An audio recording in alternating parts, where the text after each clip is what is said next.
Van de 13e verdieping van de Tjada-flatzaak is goed zien hoe apart hoe het verlater eens hinnen leidt.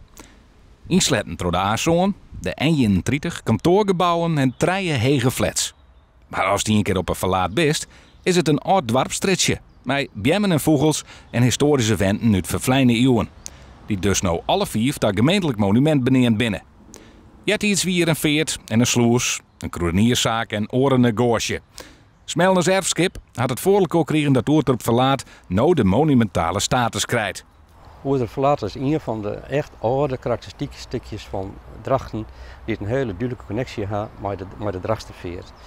Toen die groeven waren in 1641, 1642, werden de 3 verlaten, 3 sluizen neder, 1 daarvan weer jaren.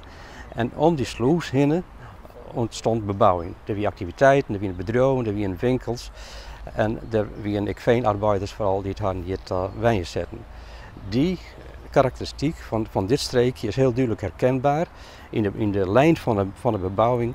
En het is dus echt een van de hele mooie, oude en sfeervolle stukjes Drachten.